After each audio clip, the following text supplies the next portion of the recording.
बिस्मिल्लाहिर्रहमानिर्रहीम क़ुल हल यस्तविल्लज़ीना यअलमूना वल्लज़ीना ला यअलमून सदक़ल्लाहुल अज़ीम। मैं बहुत शुक्रगुज़ार हूँ आप तमाम रिसर्चर्स का, स्कॉलर्स का जो मुख्तलिफ़ मदारिस और कराची की जामियात से यहाँ तशरीफ़ लाए और city of knowledge Islamic research institute में आपने रिसर्च मेथडोलॉजी के उन्वान से इनेकाद पज़ीर इस वर्कशॉप में शिरकत फरमाई। इस इदारे में इसका बुनियादी जो मकसद है वो रिसर्च ही है और इसके नाम से ही ज़ाहिर है कि ये एक इस्लामिक रिसर्च इंस्टीट्यूट है और हम कोशिश करते हैं कि एथीज़म, ब्लास्फेमी और अक़ीदा ख़त्म नबूवत के हवाले से जो गुमराह कुन अक़ायद या मौज़ूआत पर इस्लामी तहक़ीक़ का एक बड़ा उन्वान है, उस पर अफ़राद को भी तैयार किया जाए, जिसको मैं आम तौर पर कहता हूँ कि तसनीफ़ रिजाल और तसनीफ़ कुतुब। तो वक्तन फ़वक्तन यहाँ मुकालमा के उन्वान से एक प्रोग्राम हम मुनक़िद करते हैं जिसमें मुख्तलिफ़ अहले इल्म को दावत दी जाती है और वो बाकायदा मुबाहसा और मुकालमा की सूरत में मुख्तलिफ़ उन्वानात पर, ख़ास तौर पर रिलीजियस करंट अफेयर्स से मुताल्लिक़ उन्वानात होते हैं, वो अपने ख़यालात का इजहार करते हैं। किताब और साहिब किताब के उन्वान से हमारी एक नशिस्त होती है जिसमें हम कोशिश करते हैं कि किसी ज़िंदा मुसन्निफ़ को दावत दें और उसकी किताब पर बाकायदा यहाँ तबसरा हो। बाज़ औक़ात यहाँ वर्कशॉप्स और मुख्तलिफ़ प्रोग्राम्स मुनक़िद किए जाते हैं ताकि उलूम का जो ख़ुलासा है वो माहिरीन के ज़रिए से अहले इल्म, दानिश्वर और तलबा व तालिबात तक पहुँच जाए। ये जो वर्कशॉप है ये रिसर्च मेथडोलॉजी से मुताल्लिक़ है। मुश्ताक़ अहमद यूसुफ़ी का ज़िक्र मैं अक्सर रिसर्चर्स के साथ करता हूँ। एक बहुत बड़े मिज़ाह निगार गुज़रे हैं, अदीब हैं, दानिश्वर हैं और उनकी तहरीरें अपनी असलियत और उलूम व मानी की गहराई की वजह से बहुत ज़्यादा पहचानी जाती हैं। मुश्ताक़ अहमद यूसुफ़ी और डॉक्टर फ़ज़लुर रहमान अंसारी, जिस इदारे से मैंने तालीम हासिल की, वहाँ के बानी हैं, तो ये दोनों एक ही उस्ताद के स्टूडेंट्स हैं। डॉक्टर सैयद ज़फ़रुल हसन हिंदुस्तान में इक़बाल के बाद शायद एक सबसे बड़ा नाम फ़लसफ़ा में डॉक्टर सैयद ज़फ़रुल हसन का है। तो वो कहते हैं कि एक मरतबा मैंने अपना एक मकाला लिख कर अपने उस्ताद को पेश किया, तो उस्ताद ने हमारी बहुत तारीफ़ की और कहा कि तुमने तो कमाल कर दिया और मुख्तलिफ़ मकामात से तुमने चीज़ों को जमा करके बहुत अच्छा तुमने मज़मून लिखा। और उसके बाद वो मज़मून मेरे हाथ में दिया और मुझसे कहा कि इसमें कोई एक सत्र ऐसी बताओ जो तुमने ख़ुद लिखी हो या तुम्हारा अपना ख़याल हो। तो वो कहते हैं कि मैं बहुत देर तक उसको देखता रहा लेकिन मुझे उसमें कोई एक सत्र भी ऐसी नहीं मिली कि जो मेरा अपना तख्लीक़ करदा ख़याल हो या मेरी अपनी तहरीर हो।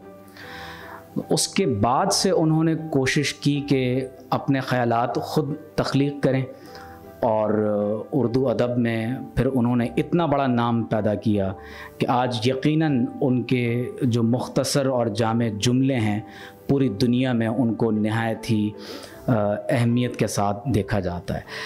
एक ज़माने में किताब लिखी गई थी, हमने भी किया PhD, इसका नाम लिख लीजिए, ये किताब आपको ज़रूर पढ़नी चाहिए। जो रिसर्चर्स हैं, सैयद लताफ़त साहब ने किताब लिखी है। मुसन्निफ़ जो हैं वो गुमनाम हैं, मुसन्निफ़ का वजूद दुनिया में इस नाम से कहीं भी आपको नहीं मिलेगा, क्योंकि जिस शख्स ने किताब लिखी वो ख़ुद इस मरहले से गुज़रा, उसने आप बीती लिखी है, लेकिन उसने कोशिश ये की कि वो लोगों को बता सके, तो एक अपने तख्लीक़ करदा नाम से उसने फ़र्ज़ी नाम से किताब लिखी ताकि बाद में उसके लिए परेशानियाँ पैदा ना हों। तो कोशिश कीजिए कि सरक़ा से हमेशा इज्तनाब करें। डॉक्टर साहब ने बहुत सारी मिसालें दी। हज़रत दाता गंजबख्श रहमतुल्लाह अलैह ने कश्फ़ुल महजूब की इब्तिदा में इसी सरक़ा नवीसी के हवाले से आपने शिकवा किया है और आप फरमाते हैं कि मेरी किताब मिनहाजुल आबिदीन और बाज़ दीगर कुतुब जो आपने ख़ुद अपने कलम से रक़म फरमाई वो लोगों ने अपने नाम से मौसूम की और बाकायदा उन्हें शाया कर दिया। तो इसलिए हम देखते हैं कि कश्फुल महजूब में जगह जगह दाता साहब अलैहि रहमा ने उस किताब में लिखा हुआ है कि मैं सैयद अली बिन उस्मान हजवेरी ये कहता हूँ, ताकि अगर एक जगह से कोई सारिक़ आपके नाम को निकाल भी दे तो कहीं ना कहीं वो बात रिफ़्लेक्ट हो। ग्रुप में मैंने डॉक्टर खुर्शीद सईदी साहब की किताब शेयर कर दी है, जो तहक़ीक़ी मक़ाला लिखने से मुताल्लिक़ जो उलूम इस्लामिया के डिसिप्लिन में एक अहम तरीन किताब है जो डॉक्टर साहब ने लिखी है। वो मैंने PDF उसका शेयर कर दिया, तो आप उसको ज़रूर देखिएगा। हमारे एक जानने वाले एक दोस्त हैं, उन्होंने इंग्लिश में एक अच्छी खासी बड़ी किताब लिखी, और जब वो किताब मेरे पास रिव्यू के लिए आई तो मैंने काफ़ी देर तक मैं उस किताब को देखता रहा, और हैरानगी मेरे लिए ये थी कि अंग्रेज़ी में तकरीबन कमोबेश 1000 सफ़हात, और ताज्जुब की बात ये थी कि अंग्रेज़ जैसी अंग्रेज़ी लिखते हैं तो वो उस तरह की किताब लिखी हुई थी, और प्रूफ रीडिंग की कहीं कोई एक भी गलती नहीं थी। जो इंग्लिश अल्फ़ाबेट्स होते हैं वो बिल्कुल दुरुस्त लिखे हुए थे। तो जब उसको मैंने सिर्फ गूगल पर डालकर देखा तो पता चला कि उसमें कई एक सफ़हात विकिपीडिया से और दीगर इंसाइक्लोपीडिया से मेनोआन उठाकर इसी तरह से शामिल कर दिए गए थे। तो कोशिश किया करें कि इंटरनेट से अगर चीज़ों को उठाएं तो या तो हवाला दें, लेकिन मैं इस हवाले से भी एक गुजारिश अभी आपके सामने पेश करता हूँ। इसमें एक बात हमेशा ज़हन में रखें कि जब आप अपना कोई टॉपिक मुंतखब करते हैं तो उसमें उमूमी तौर पर उलूम इस्लामिया में अब डिस्कवरी नहीं होती। हमारे यहाँ अब शायद इतने बड़े अहले इल्म या तो अब मंज़र आम पर नहीं आते जो उलूम की तख्लीक करें। आप देखिए कि इल्मुल बदी, मानी, बयान, इल्मुल सर्फ़, इल्मुल नहव या तफ़सीर, उसूल तफ़सीर, हदीस, उसूल हदीस, फ़िक़्ह, उसूल फ़िक़्ह और उसूलुल एतिक़ाद, हमारे इन आइम्मा और बुज़ुर्गों ने नहायत अर्क़रेज़ी के साथ इन उलूम को कुरान और सुन्नत से दरियाफ़्त किया है। यहाँ तक कि अगर आप उसूल फ़िक़्ह की बड़ी किताबें उठाकर जैसे उसूल सरख्सी और बज़दवी का आप मुताला करें तो आप हैरान हो जाएंगे कि हमारे इन अहले इल्म ने बाकायदा तौर पर कुरान मजीद की मुख्तलिफ़ आयात मुक़द्दसा से उसूल फ़िक़्ह और उसूल हदीस के इन उसूलों को मुदव्वन किया है।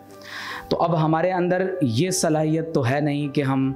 बाकायदा तौर पर कोई नया इल्म कुरान और सुन्नत से अख़ज़ करते हुए हम ईजाद कर लें, जिसकी एक बड़ी मिसाल आपको शाह वलीउल्लाह के यहाँ उलूम ख़म्सा की सूरत में मिलती है। तो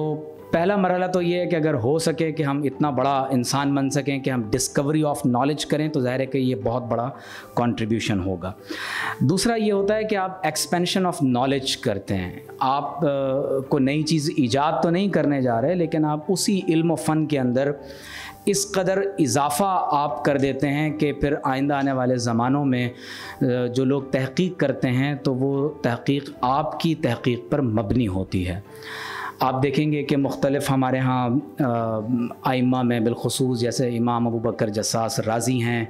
या साहिब हिदाया हैं, आपको बड़ी बड़ी ऐसी इल्मी शख्सियात नज़र आएंगी कि जिन्होंने बाज़ाब्ता तौर पर कहीं उसूल में आइम्मा से इख्तलाफ किया है, कहीं फ़ुरुआत में आइम्मा से इख्तलाफ किया है, या उसूल में नहीं तो सिर्फ़ फ़ुरू में इख्तलाफ किया है। और आप सिर्फ़ इस बात से अंदाज़ा लगा सकते हैं कि इमाम शाफ़ी अलैहि रहमा जो इमाम मोहम्मद के शागिर्दों में हैं, उनके सौतेले बेटे भी हैं,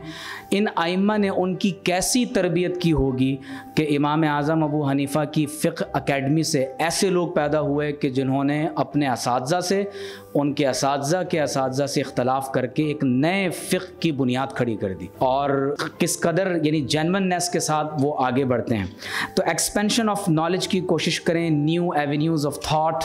कोशिश करें कि उस इल्म और फ़न से मुताल्लिक़ आप पैदा कर सकें, और अगर कुछ भी नहीं कर सकते तो कम से कम इतना ज़रूर हो कि अपने दौर के किसी ज़िंदा प्रॉब्लम को एड्रेस करें और उसका सोल्यूशन पेश करें। हमारी तहक़ीक़ उमूमी तौर पर या तो माजी के बारे में होती है कि माजी में क्या हुआ, या हम मुस्तक़बिल में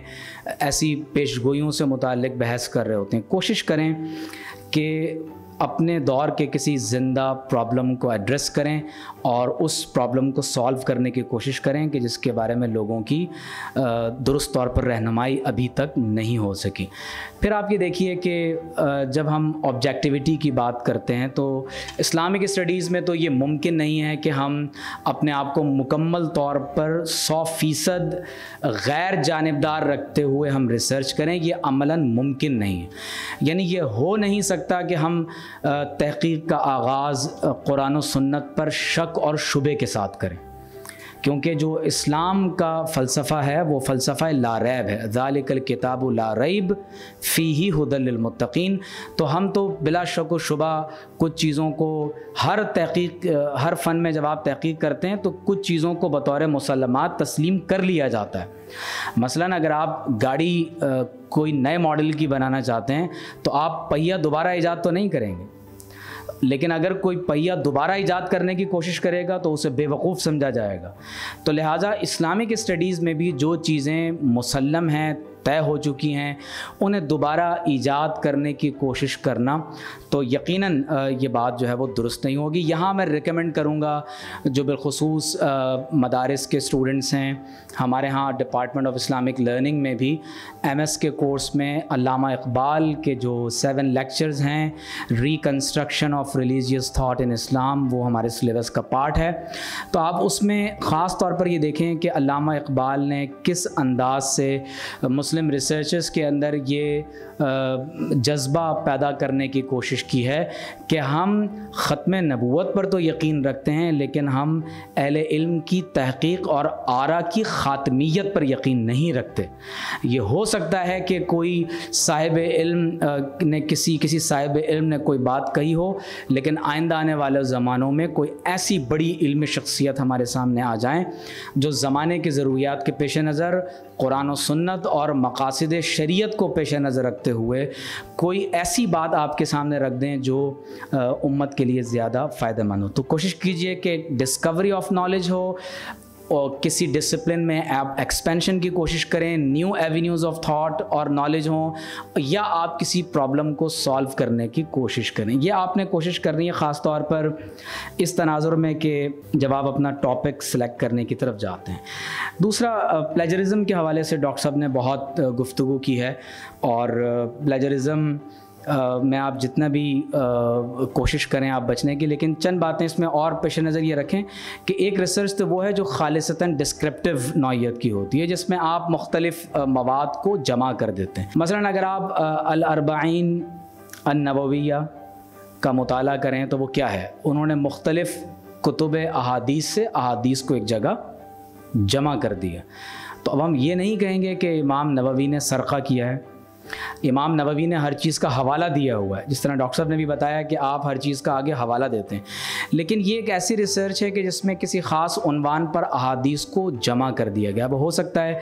कि इसको सॉफ्टवेयर में डालें तो इमाम नववी भी जो है वो लगे कि इन्होंने भी सरक़ा किया हुआ है, लेकिन वो रिसर्च का एक अलग मनहज है जो उलूम इस्लामिया में मुतारफ़ है। इसी तरह अगर आप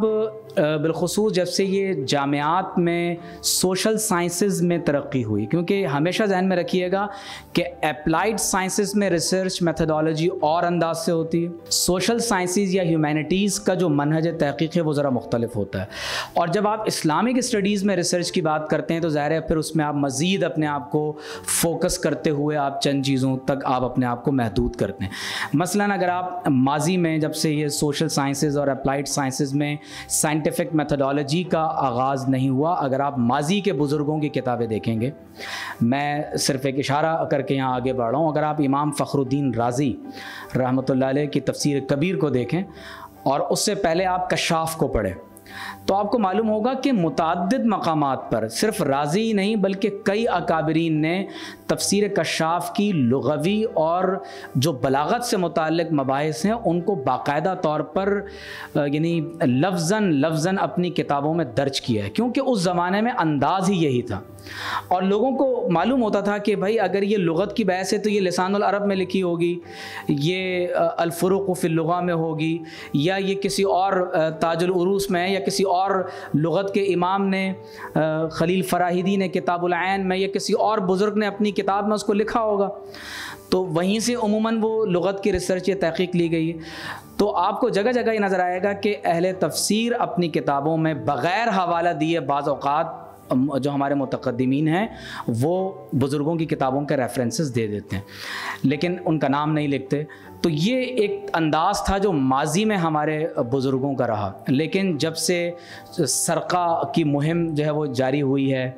और लोगों ने पूरी पूरी किताबें अपने नाम कर ली हैं, और यानी नाअहल लोग कि जिनमें ये अहलियत ही नहीं है कि वो किसी तौर पर यानी ऐसे अफराद भी हैं जो शायद एक सफ़े का मज़मून भी ख़ुद अपने कलम से न लिख सकें, लेकिन वो जामियात में बड़े बड़े ओहदों पर भी फायज़ हो जाते हैं। तो कोशिश कीजिए कि जब कभी भी आप इस्लामिक स्टडीज़ में रिसर्च कर रहे हैं तो उनके उसूलों को ज़रूर आप पेश नज़र रखें।